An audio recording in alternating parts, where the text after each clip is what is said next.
bonne année, meilleurs vœux, la santé, tout plein de bonnes choses pour 2025. Alors cette phrase-là, je pense que vous avez dû l'entendre, vous avez dû la dire pendant des jours et des jours et des jours ces derniers temps.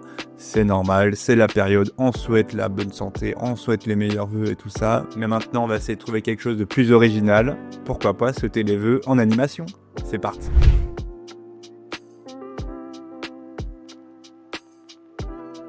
Et on se retrouve maintenant sur Illustrator. Je voulais simplement vous montrer la carte de vœux. Donc là, j'ai fait une typo toute simple avec des petites étoiles, des petits ronds, des étoiles polaires, etc., etc. Donc on va animer tout ça. C'est vraiment quelque chose d'assez basique, mais bon, c'est ce qu'il faut. Pas trop surcharger non plus la carte de vœux. Donc on va venir l'importer directement sur After Effects. On va cliquer sur Nouveau projet, Fichier, Importer fichier, et on va venir importer notre carte de vœux, qui est celle-ci, Meilleurs vœux. On l'importe, attention, pas sous métrage, mais sous composition, conserver les tailles de calque. On l'importe. Hop. Et voilà, notre fameuse carte de vœux. Donc là, on voit que tous les éléments sont bien mis en place. Et en fait, je vais commencer à animer chaque élément. Et ensuite, on animera la typo, qui est un peu la partie la plus complexe, entre guillemets, de cette animation. Je vais commencer avec l'étoile polaire numéro 1. Vous allez voir, ça va aller quand même relativement vite. Et on va appliquer en fait les mêmes effets pour tous les autres éléments. Comme ça, moi, on sera tranquille et il y aura vraiment une sorte d'uniformisation de l'animation. Alors, je me place à 0, échelle, je vais mettre, hop, je pense que ce sera une sorte de boucle d'animation qui va durer 1 seconde, donc elle va revenir, hop, ici. Donc là, je vais faire simplement une petite animation toute simple au niveau de l'étoile polaire, où je vais simplement la faire apparaître, donc je la fais partir de 0, elle va avoir un petit effet rebond au milieu, et ensuite elle revient à 1 seconde. Hop là, donc un truc vraiment tout simple comme ceci. On va appliquer un petit coup d'F9 pour avoir quelque chose d'un peu plus fluide, voilà, c'est quand même mieux. Et au niveau de l'éditeur de graphique, alors là on va pas bouger la vitesse, mais la valeur pour avoir des courbes un peu plus sympas. Voilà, vous voyez, je fais en sorte en fait d'avoir le haut de l'animation qui soit assez lent pour qu'on ait bien le temps de voir l'étoile polaire arriver, et ensuite on a le temps de se poser. Et elle arrive à sa forme finale, donc à peu près à 100%. Voilà, parfait. Et après, en fait, on va faire tout un jeu toutes les secondes. Je pense que c'est peut-être le mieux. On va essayer. Où elle va juste grossir et réduire. Ok, donc on va la faire passer de 90% à 100%. Voilà, quelque chose comme ça. Je pense qu'on est peut-être pas trop mal. Donc à 100, ensuite 90... 190, parfait. Et donc là je vais faire CTRL-V, je vais prendre ici CTRL-V pour que ça dure peut-être une boucle qui fasse à peu près les 8 secondes, je pense que c'est peut-être pas trop mal.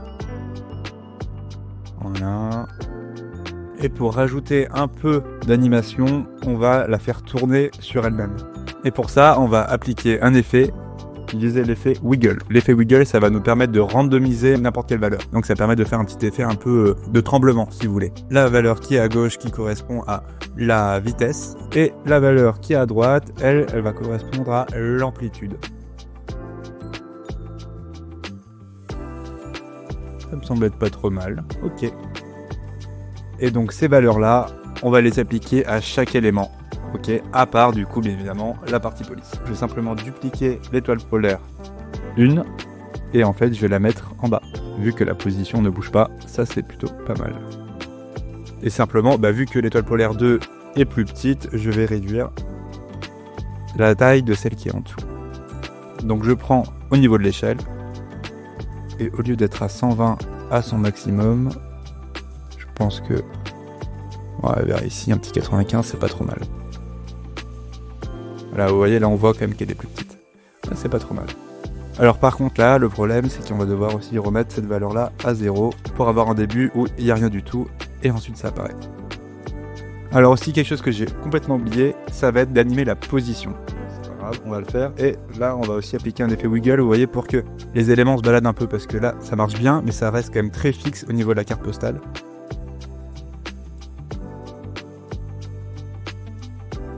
Wiggle. Cette fois-ci, 20, ça va faire quoi? Voilà, il faut que ça vive comme il faut que ça bouge un peu, donc ça c'est très bien, parfait.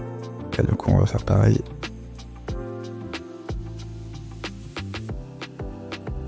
Voilà, donc on a déjà ces premiers éléments qui sont animés, et maintenant on va faire pareil pour tous les autres. Donc avoir la même valeur en termes de position, de rotation et d'échelle.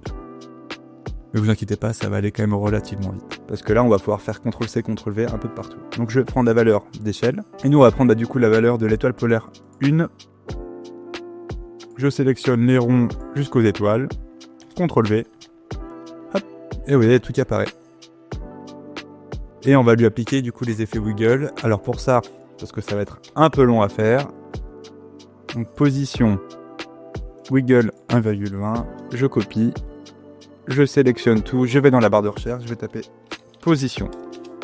Ok, position, très bien. Hop, et je vais mettre les valeurs d'expression à chaque fois, comme ça moi, elles seront toutes ouvertes. Et ensuite, j'aurai juste à faire des CTRL-V. Et il faudra faire ça aussi pour la partie rotation, bien évidemment.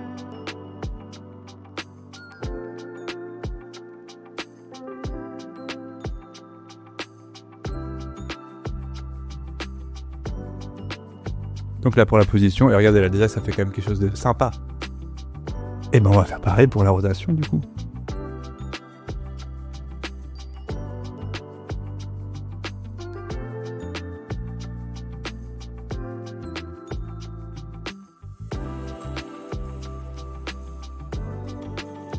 Et voilà, tout qui bouge et tout ça. Je trouve ça quand même vraiment cool comme effet. Et maintenant, la branche jaune et la branche verte. Alors pour elle, même principe par rapport à l'échelle, c'est que j'aurais très bien pu le copier et faire pareil aussi pour les deux.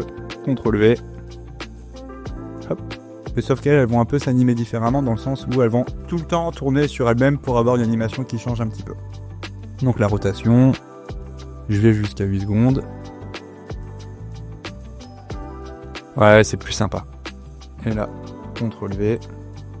Et bien évidemment, au niveau de la position et de l'échelle, on va mettre les mêmes valeurs.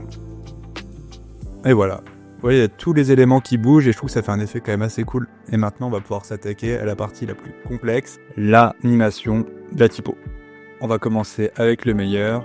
Je me place sur le meilleur 1. Je vais l'isoler comme ça, moi, on est tranquille. Et le but du jeu, ça va être de tracer un masque. Et ensuite, on va réussir à l'animer. Donc pour ça, je le sélectionne. Effet, générer, trait. Je prends l'outil plume.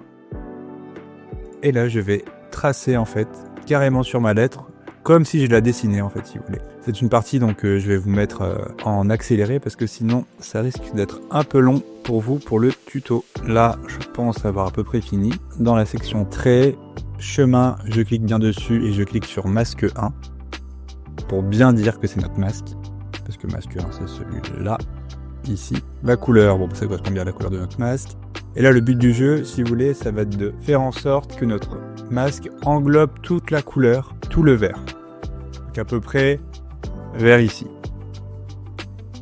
Il faut vraiment que le blanc englobe tout et dès qu'on voit un petit peu de vert, on essaie de le remplir parce que ça va être le masque en fait, si vous voulez, qui va prendre la place de la couleur. Voilà, faites ça du coup de votre côté, hein. Essayez de regarder là où il y a des endroits où il y a un peu de vert et hop, vous les ciblez et vous repassez par-dessus. Bon, je pense que moi je suis pas trop mal. Et ensuite, tout se passe au niveau du style de peinture. Donc là, il y a marqué original. Nous, on va cliquer sur afficher original. Ok, qu'est-ce qui se passe? Et ben en fait, là, on voit que c'est le vert qui est repris. Mais c'est juste le masque maintenant qui est en mode actif. Comment savoir s'il est en mode actif? Tout se passe au niveau de début et fin. Regardez la fin. Si je la réduis, il y a mon texte qui se trace. Et là, c'est la magie qui opère. Donc le début, je me remets bien à 0. La fin, je la mets à peu près à 100. Je me place un peu avant une seconde, je pense, parce qu'il faut vraiment que ce soit rapide. Allez, 17. On va tester à 17. 17 frames. Hop, et je remets à 0. Et donc là, si je regarde, ça fait l'animation. Voilà. Donc là, c'est à peu près bon pour cette partie-là. Ok. Mais on va lui rajouter un petit effet parce que je trouve que ça manque de peps. Ok. Si on regarde bien, ça fait juste apparition du texte. Et c'est tout, le texte après reste statique, alors tous les autres éléments bougent. Donc pour ça, on va rajouter un effet qu'on va rajouter à tous. On va aller dans la section effet, déformation, onde progressive. Hop, regardez, je clique dessus. Alors là, c'est beaucoup trop. Et nous, on va gérer l'amplitude. Au lieu de la mettre à 10, on va la mettre à 1. Et déjà là, on a quelque chose d'un peu plus sympa. C'est des petites vagues, c'est léger, ça bouge bien, c'est agréable. Et par contre, la période, on va la mettre peut-être à du 200. En fait, la période, ça va permettre de lisser l'animation. Vous voyez, on a quelque chose d'un peu plus fluide là ici en mettant à 200 qu'en mettant à 40. Et on va devoir dupliquer le meilleur pour le mettre en bas. Donc alors les meilleurs 2 et meilleurs 3, on les supprime. Ensuite, je duplique une première fois meilleur 1, je le passe en dessous. Effet, parce que là, du coup, on va devoir le mettre dans une autre couleur. Remplir. Hop. Et là, je viens prendre le orange. Et après, c'est simplement à le déplacer en bas. Ouais, je pense qu'on n'est pas trop mal là. Je le duplique une nouvelle fois. Le meilleur 3, je le passe en dessous. Et cette fois-ci, on va mettre la couleur beige. Et pareil, je vais le descendre. Et là, on est pas mal. Et si on regarde... Et voilà, tout qui s'anime bien. C'est joli, c'est propre. C'est tout ce qu'on aime. Et là, alors, on va rajouter un petit peu de peps aussi, encore une fois, dans l'animation, avec le fameux flou de bouger. Je clique sur le flou de bouger. Pour le point d'exclamation, ainsi que pour la petite signature, c'est exactement la même méthode. Alors, je vous mets tout ça en accéléré, mais bon, vous avez compris le principe. Il faut d'abord tracer le masque sur le texte, ensuite appliquer l'effet trait, faire passer fin de 0 à 100% pour faire l'animation du trait, ensuite copier-coller l'effet onde progressive pour ajouter un peu de peps, dupliquer le calque 2 fois, on change la couleur des 2 autres calques qui ont été dupliqués pour qu'ils puissent correspondre aux couleurs sélectionnées. Et enfin, on positionne correctement les calques pour avoir cet effet-là un petit peu de 3D.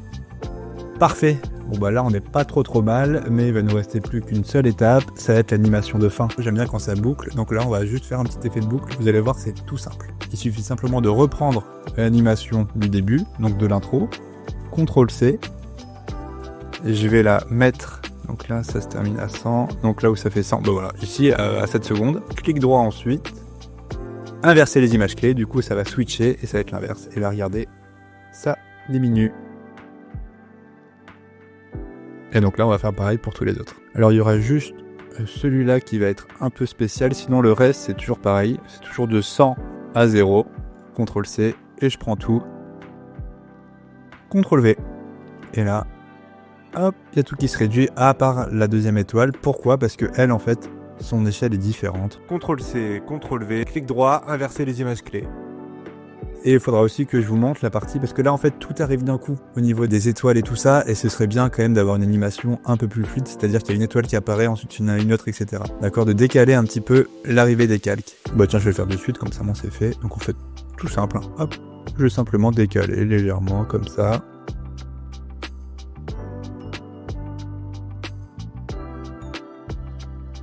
Et si je lance, ça marche trop bien. Donc après, il faudra simplement que je réadapte le format pour faire en sorte que ça se réduise bien. Alors on va commencer par le trait. D'accord, donc je vais tout sélectionner. J'appuie sur la touche U pour tout faire ressortir. Et donc maintenant, il va falloir réduire le tout. Je vais me mettre à peu près là. Et cette fois-ci, au lieu que ce soit la fin qu'on va animer, ça va être le début. Et donc je sélectionne début pour tous. Donc je vais sélectionner meilleur, début, image clé pour tous. Parfait. Hop, hop, je sélectionne. On avait dit que c'était un peu moins d'une seconde, donc je pense à 8, là ça va faire un peu moins d'une seconde, donc ça ira. Et on va simplement mettre jusqu'à 100. Et regardez, ça s'efface. Je décale un petit peu. Voilà, c'est quand même plus sympa. Parfait. Ensuite, même manip. Début. 100. Je remets un petit peu de F9, je décale ma zone de travail. Ensuite, c'est l'interrogation. Donc, elle, par contre, sera rapide, comme ceci. 100. F9. Et on termine sur les traits. Début. Et elle, c'était pendant l'animation, on avait dit, hein, donc. On va peut-être repartir d'ici. Début, et jusqu'à la toute fin. Là. 100. Et si je regarde... Parfait. Vous trouverez dans la description un lien vers le dossier contenant le fichier Illustrator et le projet After Effects. J'espère que cette vidéo vous a plu. N'hésitez pas à commenter avec une animation des meilleurs vœux. Et on se retrouve très vite pour une prochaine vidéo.